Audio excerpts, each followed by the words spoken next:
Hola, ¿qué tal? ¿Cómo están? Bienvenidos a Proyecto Apocalipsis. Estamos contentos una nueva semana de poder encontrarnos con ustedes a través de este medio, seguir nuestra recorrida a lo largo de las páginas de las Sagradas Escrituras, recorrida que comenzamos allá por el mes de abril del año pasado, del año 2024, y que hoy nos tiene ya en el capítulo 22 del libro de Números. Hoy vamos a ver 4 capítulos, el estudio de hoy va a abarcar 4 capítulos, obviamente de una manera muy sintética, desde el capítulo 22 hasta el 26 del libro de Números. Creo que nos van a quedar después de este 2 programas más para culminar este libro, el cuarto de la Biblia, y después poder meternos ya en el de Deuteronomio, ¿no? Buscando el quinto libro y el último del Pentateuco. Vamos a comenzar nuestra lectura de hoy entonces en el capítulo 22 del libro de Números. Comienza diciendo así: los israelitas partieron y habitaron en los llanos de Moab, de esta parte del Jordán frente a Jericó. Balac, hijo de Zippor, supo lo que Israel había hecho al amorreo, ¿no? Se refiere aquí a una victoria de Israel sobre este pueblo. El versículo 3 dice: y Moab temió mucho a los israelitas, pues eran muy numerosos, y Moab se angustió. Dijo Moab a los ancianos de Madián: ahora esta gente lamerá todos nuestros contornos, como el buey lame la grama del campo. Balac, hijo de Zippor, era entonces rey de Moab. Por tanto, envió mensajeros a Balaam, hijo de Beor, en Petor, que está junto al Éufrates, su tierra natal, para que lo llamasen. Balac le dijo: un pueblo ha salido de Egipto y cubre la tierra y habita delante de mí. Ven, te ruego, a maldecir a este pueblo, porque es más fuerte que yo. Quizás yo pueda herirlo y echarlo del país. Yo sé que a quien tú bendigas será bendito, y a quien tú maldigas será maldito. Y así se plantea la historia de esta semana.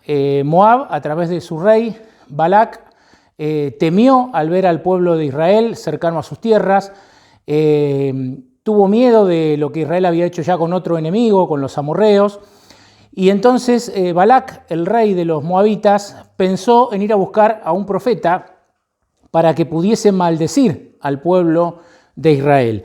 Y pensó en este tal Balaam, ¿no? Balaam, un profeta que cuando hice este estudio quedé, les confieso, sorprendido, porque se lo menciona en varios libros de la Biblia. La historia de Balaam no está solamente en estos 3-4 capítulos, sino que hay otros libros de la Biblia que lo mencionan, ¿no? Y que algunos de ellos vamos a ver hacia el final de nuestra presentación de hoy. Balac, el rey de Moab, le dijo entonces, como leímos en el versículo 6, le mandó a decir, ¿no?, a este profeta: ven, te ruego, a maldecir a ese pueblo, porque es más fuerte que yo. Quizás yo pueda recibirlo y echarlo del país. Yo sé que a quien tú bendigas será bendito, y a quien tú maldigas será maldito. Y aquí hemos marcado en el tema de hoy varias frases que son importantes como para hacer una pausa y reflexionar en ellas, ¿no? Balac, acá viene la primera frase, dijo: yo sé. Ahora, en realidad, cuando uno lee la historia completa, se da cuenta que Balac no sabía nada, ¿no? Porque lo que él creía saber era que trayendo al profeta Balaam, si Balaam maldecía a Israel, él iba a tener la victoria. Pero en realidad Balaam no podía hablar por su propia cuenta, sino que debía hablar lo que Dios le indicaba. Esto evidentemente Balac lo desconocía, y cuando él afirma: yo sé que a quien tú bendices será bendito, y a quien tú maldices será maldito, está el rey de Moab desconociendo que el que actuaba en realidad era Dios, y que el que puede bendecir o maldecir es Dios, ¿no? Y no el profeta. Por lo tanto, esta certeza que tenía Balac no era tal. Y esto me hizo pensar en que muchas veces nosotros, al igual que este rey de Moab, creemos tener certeza, ¿no?, sobre algunos asuntos, estamos muy seguros sobre algunos asuntos, y sin embargo podemos estar equivocados, ¿no? Por eso es interesante meditar en esto, si bien no es el tema central de lo que vamos a ver. Quise hacer un parate acá porque me pareció interesante esto, ¿no? No siempre lo que creemos saber es así, ¿no? Y no siempre sabemos lo que creemos saber. Más vale caminar en humildad y buscando conocimiento, ¿no?, en todo campo de esta vida. Continúa la historia yo la voy a ir sintetizando.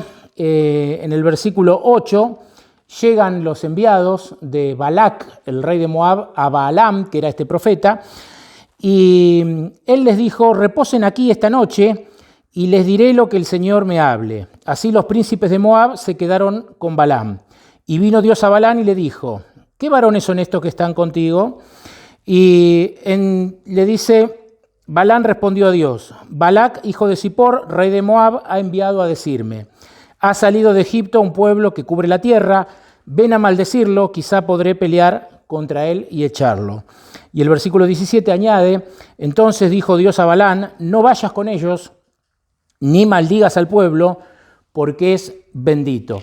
Así como recién hice un parate en la frase yo sé, ¿no? Y que en realidad no sabía nada, Balac, acá la frase contundente de esta parte del relato es: no vayas. Dios le da una respuesta clara al profeta. Le dice: no vayas. Dios le habló, ¿no? Y le dijo: no vayas. Le dio una orden. Sin embargo, por lo que vamos a ver ahora, cómo continúa el relato, y bueno, si después leemos acerca, yo después le voy a dar la referencia, si ustedes por ahí tienen ahí a mano para anotar, si después ustedes leen de Balaam también en otros libros de la Biblia, van a llegar a la conclusión de que Balaam en realidad quería ir, ¿no? Y ahora vamos a ver por qué quería ir. Pero Dios ya acá le había dicho: no, no vayas. El relato continúa diciendo en el versículo 14 que los príncipes de Moab se levantaron y volvieron a Balac y le dijeron: Balaam no quiso venir con nosotros. Pero Balac volvió a enviar más príncipes y más honorables que los anteriores, es decir, envió gente más importante esta vez a buscar al profeta. El versículo 16 dice que estos llegaron a Balaam y le dijeron: así dice Balac, hijo de Zippor, te ruego que no rehuses venir a mí. Y en el versículo 17, estamos siempre en el capítulo 22 de Números, dice: porque te honraré mucho y haré todo lo que me digas. Ven pues a maldecir a este pueblo. Es decir, Balac va a insistir y le va a hacer llegar esta promesa al profeta, a Balaam. Te voy a honrar, ¿no? Te voy a honrar, te honraré mucho, dice, y haré todo lo que me pidas. Evidentemente esto sonaba tentador a los oídos de Balaam, que ya había recibido una orden directa de Dios. La orden directa de Dios era: no vayas, ¿no? El versículo 18 dice que Balaam respondió a los siervos: aunque Balac me diera su casa llena de plata y oro, no puedo traspasar la palabra del Señor. Y en el 19 dice: les ruego, por tanto, que reposen aquí esta noche, para que yo sepa qué me vuelve a decir el Señor. Es decir, Balaam dice acá: bueno, vamos a preguntarle de vuelta a Dios, ¿no? La Biblia nos presenta siempre a Dios como alguien que no cambia, ¿no? Que cuando Dios da una palabra, la mantiene y la sostiene. Dios no es como el ser humano. Y más allá de que Dios puede llegar a cambiar de opinión, de hecho en la Biblia hay algunos ejemplos, ¿no?, de Dios cambiando de opinión, más allá de eso, la orden aquí había sido clara: no vayas. Y el profeta, seguramente tentado por estos honores y por las personas que eran importantes, las que le habían venido a pedir, dijo: bueno, vamos a preguntarle de vuelta a Dios. De la misma manera, a veces nosotros ignoramos muchas cosas que Dios ya nos ha manifestado de alguna forma, a través de la revelación de su palabra, a través de la providencia, o a través de alguna otra forma, ¿no?, que nosotros en nuestra conciencia sabemos que Dios ya no ha respondido algo, y sin embargo, como no es lo que queremos, por ahí seguimos dando vuelta y le seguimos dándole vuelta al asunto, y de pronto Dios ya nos ha dado una respuesta clara, ¿no?, como se la dio en este caso a Balaam cuando la orden era: no vayas. El versículo 19, allí Balaam le pide a estos enviados que reposen también aquella noche, y el versículo 20 dice que vino Dios a Balaam de noche y le dice: siendo que estos hombres han venido a llamarte, levántate y ve con ellos. Es decir, esta segunda vez Dios le va a dar el permiso para que vaya, más allá de que ya la voluntad expresa de Dios había quedado manifiesta la primera vez que el profeta le preguntó. El versículo 21 dice que así Balaam se levantó por la mañana, preparó su asna y fue con los príncipes de Moab. Y acá se da una situación, ¿no?, que relata a partir del versículo 23. Dice que el asna que transportaba a Balaam vio al ángel del Señor en el camino, con la espada desnuda en su mano, y se apartó del camino, ¿no? Y entonces Balaam trataba de conducir el asna por fuera del camino, por otro lado, y el ángel nuevamente se aparecía, pero claro, Balaam no veía al ángel, lo veía el animal. Y el animal llegó a un punto que se quedó inmóvil, porque veía ahí al ángel, y obviamente entendiendo que tenía prohibido el paso, y Balaam comenzó a castigar, ¿no?, a esta asna, y la Biblia dice que Dios le dio la palabra, ¿no? Porque en el versículo 28 dice: entonces el Señor abrió la boca del asna que dijo a Balaam: ¿qué te haces que me has azotado 3 veces? ¿No? Y esto parece increíble, parece quizás ficción. Son esas historias de la Biblia, ¿no?, que uno dice, como la de Jonás, por ejemplo, ¿no?, que se lo tragó el gran pez. Sin embargo, Jesús, por ejemplo, en el caso de Jonás, Jesús lo nombra en los evangelios y le da veracidad al relato, ¿no? Porque no nos tenemos que olvidar nunca que cosas que están en la Biblia, que parecen imposibles y que a veces la ciencia quiere explicar y no puede, estamos hablando de Dios, y Dios puede hacer cualquier cosa. El apóstol Pedro en un texto, ¿no?, dice, en potencial, dice: Dios si quiere puede hacer hablar a las piedras, y puede o no puede. Si es Dios, puede hacer lo que quiera porque es omnipotente, ¿no?, y porque Dios es el creador de todas las cosas. Y en este caso, aunque parezca increíble, ¿no?, el relato acá dice que Dios hizo hablar a este asno, ¿no?, que le reprochase a Balaam lo que estaba haciendo. Y en el versículo 31 dice que el Señor abrió los ojos de Balaam y vio al ángel del Señor que estaba en el camino. Y en el 32 dice que el ángel del Señor le dijo: ¿por qué has herido 3 veces a tu asna? Yo he salido a resistirte porque tu camino es perverso ante mí. Por eso yo les decía que Dios ya la primera vez le había dicho que no a Balaam. Sin embargo, Balaam, tentado por los honores, tentado por el prestigio de las personas que le estaban pidiendo este favor de ir a maldecir al pueblo, él quería ir, vuelve a consultar, Dios le da el permiso, pero que Dios le haya dado el permiso no significa que era la voluntad de Dios. La voluntad de Dios ya estaba manifiesta en la primera charla que había tenido con el profeta, en la primera revelación, ¿no?, que le había dado al profeta. Y acá Dios le dice, sin ambigüedades: tu camino es perverso ante mí. ¿Qué tendría que haber hecho ahí Balaam, ¿no? Cuando Dios, a través de su palabra, nos dice: lo que estás haciendo está mal. ¿Qué es lo que tendría que haber hecho Balaam? Balaam tendría que haberse vuelto ahí mismo. Sin embargo, el relato, como vamos a ver ahora, continúa con la insistencia de este profeta. Profeta del cual seguramente nosotros podríamos decir que mal, que está obrando, ¿no?, y quizás señalar con nuestro dedo, pero acá la pregunta es: ¿qué hacemos nosotros cuando Dios nos dice de alguna manera que lo que estamos haciendo está mal, que nuestro camino delante de Él está perverso? ¿Cómo actuamos? ¿Estaríamos dispuestos a volver nuestros pasos? ¿Estaríamos dispuestos a pedir perdón a Dios o al prójimo que hayamos dañado y volver para atrás? ¿O avanzaríamos en ese mismo camino perverso, ¿no? Lamentablemente, Balaam avanzó, siguió avanzando. El versículo, después de que allí Balac sigue insistiendo, ¿no?, el versículo 38 dice: Balaam respondió a Balac: aquí he venido, pero ¿podré hablar cosa alguna? La palabra que Dios ponga en mi boca, esa hablaré, ¿no? Por eso el título que le pusimos al tema de esta semana, y no solamente por Balaam, sino también por el pueblo de Israel, como vamos a ver ahora al final del tema, por eso le pusimos de título Corazones divididos. Corazones divididos. Qué difícil es tener un corazón dividido, ¿no?, a la hora de tener que tomar una decisión entre hacer lo que quiero hacer lo que sé que tengo que hacer lo que me dice el corazón, hacer lo que me dice la razón. Un corazón dividido, ¿no? Y eso es lo que tenía este profeta, un corazón dividido. Evidentemente amaba los honores, hay versículos que también dicen que amaba la recompensa, ¿no?, amaba el dinero. Sin embargo, era un profeta, ¿no? Sin embargo, Dios le dio oportunidades. Por eso muchos comentaristas bíblicos dicen que Balaam se lo compara mucho con Judas, ¿no? Así como Judas, el apóstol, tuvo oportunidad de estar con Cristo durante 3 años y medio, de ver los milagros, de escuchar las palabras de Jesús, pero la ambición, ¿no?, la ambición y el orgullo lo llevaron a Judas a la perdición. Esto mismo le sucedió a Balaam. El capítulo 23 dice en el versículo 3 que Balaam le dijo a Balac: ponte junto a tu holocausto y yo iré, quizás el Señor venga a mi encuentro y lo que me muestre te lo noticiaré. Como si Dios no le hubiera hablado, ¿no? Como si Dios no le hubiera estado llamando la atención varias veces ya antes.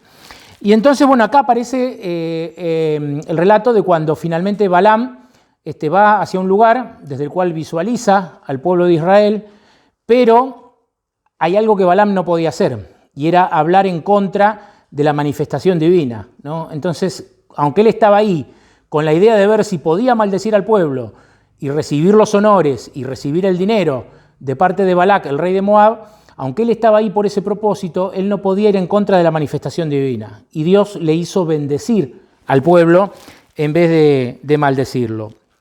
Por eso el versículo 8 del capítulo 23 dice: ¿por qué maldeciré al que Dios no maldijo? ¿Por qué denunciaré a quien el Señor no denunció?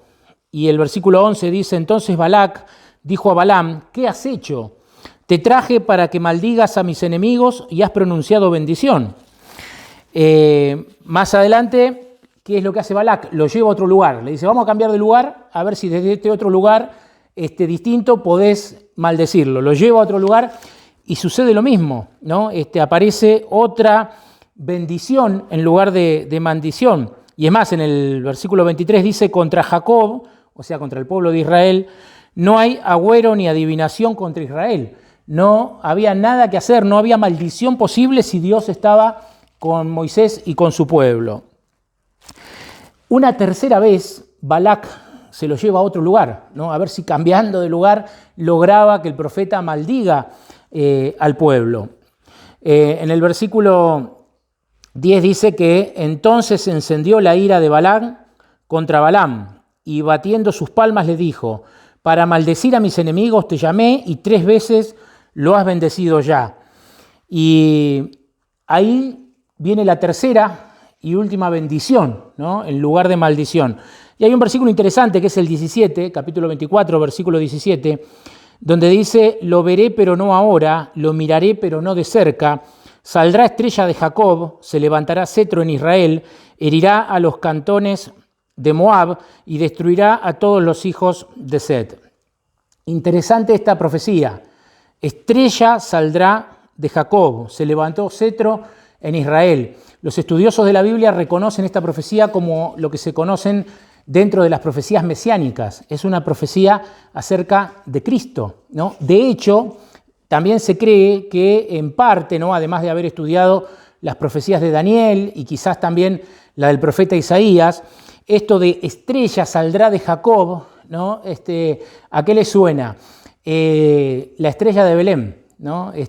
Muchos creen que los sabios de Oriente, o conocidos hoy como los Reyes Magos, en realidad habían estudiado esta profecía y cuando ven la estrella, ¿no?, y van hasta Belén, lo hacen por esta palabra que está acá en Números 24:17. Estrella saldrá de Jacob. El libro de Números, alrededor del año 1500 a.C., lo escribió Moisés. 1500 años antes, ¿no?, de que apareciera la estrella y condujera a los sabios de Oriente hasta Belén. 1500 años antes eso estaba registrado a través de esta profecía. El capítulo 25 dice que cuando Israel estaba en Sitim, los hombres de Israel empezaron a fornicar con las hijas de Moab. Ellas los invitaron a los sacrificios de los dioses y el pueblo comió y se inclinó a los dioses. El pueblo se unió a Baal Peor y el furor del Señor se encendió contra Israel. Y el capítulo 26 después habla del censo del pueblo, ¿no?, que es hasta donde íbamos a abarcar hoy en nuestro estudio. Pero vamos a cerrar justamente con estos primeros versículos del capítulo 25. Lo que no pudo hacer Balaam, que a través de lo que Balac le estaba pidiendo, de maldecir al pueblo, se lo hizo Israel solo, podríamos decir en esta primera instancia, se lo hizo Israel solo, cayendo en pecado, ¿no? Comenzaron, dice, a fornicar con las hijas de Moab, los israelitas, se inclinaron a sus dioses, adoraron a los dioses de las mujeres moabitas, y el versículo 3 dice: el pueblo se unió a Baal Peor y el furor del Señor se encendió contra Israel. Acá habría un montón de cuestiones, ¿no?, para analizar, pero lo primero que yo quisiera que ustedes puedan ver y visualizar conmigo es que ¿de dónde salió esta idea? ¿No? ¿De dónde salió este plan de que las mujeres moabitas fueran a engañar de alguna manera a los hombres de Israel y hacerlos caer en pecado? En el libro de Números, capítulo 31, se le da un cierre a la historia de Balaam. En el versículo 8 dice que también mataron también a los reyes de Madián, ¿no? Ahí los nombra, dice, y mataron también a Balaam, hijo de Beor, a espada. Es decir, este Balaam, este profeta ambicioso, ambiguo, que buscaba los honores, es muerto finalmente a mano de la espada de Israel, ¿no? Y esto está en el capítulo 31, hay que avanzar algunos capítulos. Y en el versículo 16 dice, hablando de las mujeres, ¿no? Moabitas, dice, fueron ellas, por consejo de Balaam, las que llevaron a los israelitas a prevaricar contra el Señor. Por eso hubo mortandad en la congregación del Señor. Acá nos explica el capítulo 25. Números 31, 16 nos explica el capítulo 25. ¿Por qué Israel, o a causa, o quién incita, ¿no? Para que Israel caiga en pecado? Balaam. Y uno puede imaginarse que este Balaam, frustrado porque Dios había bendecido en lugar de maldecir, y él no podía contradecir a Dios en la palabra, podríamos decirlo de esta forma para que se entienda, a nivel personal quizás en alguna charla que no está registrada acá en la Biblia, pero que se infiere por lo que estamos leyendo, Balaam le aconsejó seguramente a Balac esta estrategia. Le debe haber dicho, mirá, mientras Israel permanezca fiel a Dios, yo no puedo hacer nada. ¿Por qué no armás algún plan para que Israel deje de ser fiel a Dios? ¿No? Y entonces inventan esta estratagema. Yo les decía hoy que Balaam está nombrado en varios libros de la Biblia, me sorprendió, ¿no? En varios libros de la Biblia se lo menciona a Balaam y siempre como un mal ejemplo, ¿no? De lo que un profeta no debe ser. Si ustedes quieren anotar, además de lo que ya leímos, a Balaam se lo menciona en Deuteronomio 23, 4 y 5, se lo menciona en el libro de Josué, en Josué 13, 22, en Josué 24, 9 y 10, se lo menciona en el libro de Nehemías, Nehemías 13, 2, se lo menciona en el libro de Miqueas, Miqueas 6, 5, lo menciona el apóstol Pedro en su carta, en 2 de Pedro 2, 15, se lo menciona en el libro de Judas, no Judas Iscariote, sino Judas el que escribió el libro que está antes de Apocalipsis, Judas 1:11 también se lo menciona a Balaam, y lo que más me sorprendió de todo es que a Balaam se lo menciona también en el Apocalipsis, ¿no? En el último libro de la Biblia, el libro profético por excelencia, se lo menciona a Balaam, y yo quería compartir ese texto porque allí confirma lo que acabamos de leer en Números. Vamos a ir a Apocalipsis, capítulo 2, versículo 14, allí en el marco del mensaje a las 7 iglesias, y puntualmente a la iglesia de Pérgamo, dice allí, Apocalipsis 2.14, dice lo siguiente, dice, 2.14, dice, pero tengo unas pocas cosas contra ti, que tienes algunos que sostienen la doctrina de Balaam, que enseñó a Balac a incitar a los israelitas a comer cosas sacrificadas a los ídolos y a cometer fornicación. Acá lo dice con todas las letras, ¿no? Dice la doctrina de Balaam, que Balaam enseñó a Balac, al rey de Moab, a incitar a los israelitas a comer cosas sacrificadas a los ídolos y a cometer fornicación. Qué triste realmente el papel de Balaam, ¿no? Un hombre que evidentemente en un tiempo recibía el mensaje de Dios, un hombre que conocía la palabra de Dios, un hombre que Dios había utilizado en un principio para sus propósitos, pero que según todo lo que leímos, tentado por su ambición, por querer recibir honores, por la riqueza que le ofrecían si él maldecía a Israel, no se animó, ¿no?, a decir una mentira abierta y cambiar lo que Dios le decía, no se animó a eso, pero ¿qué hizo? Encubiertamente le dijo a Balac y a los moabitas cómo hacer para incitar a Israel al pecado, sabiendo que si Israel se alejaba de Dios, perdía su protección, ¿no? Eso por el lado de Balaam, un corazón dividido, ¿no?, como pusimos el título de esta semana. Y hablando del pueblo de Israel, un corazón dividido también, ¿no? Porque es Israel, que ya lo hemos repetido casi en todos nuestros últimos programas, es Israel al que Dios cuidó tanto desde el momento que salieron de Egipto, proveyéndole agua, proveyéndole calor, proveyéndole protección de los enemigos, protección de las alimañas del desierto, de los animales, de las serpientes, dándole agua otra vez, dándole el maná nuevamente. Tanta forma, ¿no? Dios manifestándose a su pueblo, protegiéndolo ahora de este profeta, que en realidad fue con el propósito de maldecirlo y no pudo, porque Dios no lo dejó, protegiéndolo de tantas formas. Ahora ese Israel caía, ¿no? En el pecado de la fornicación y en el pecado de la idolatría, ¿no? Qué triste realmente habrá sido la pérdida de tantas vidas allí de los israelitas que desecharon a Dios de esa manera, todo por seguir manifestando un corazón dividido. Y ese fue el problema de Israel en el desierto, ¿no? Sin dudas, fue el problema de Balaam y fue el problema de Israel en el desierto, un corazón dividido.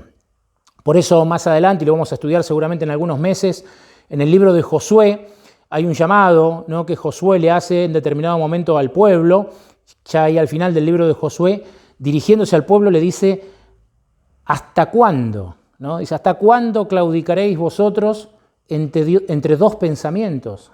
Le dice: si Jehová es Dios, seguidle. Y si ustedes creen que, no, o sea, no dice esto, si ustedes creen, lo agrego yo, ¿no? Si ustedes creen que es Baal, ¿no? Vayan en pos de él. El texto dice: si Jehová es Dios, seguidle. Y si es Baal, vayan en pos de él.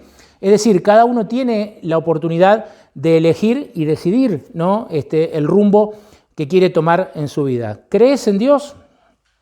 Podés seguirlo. ¿No crees en Dios? No lo sigas. Dios no obliga a nadie.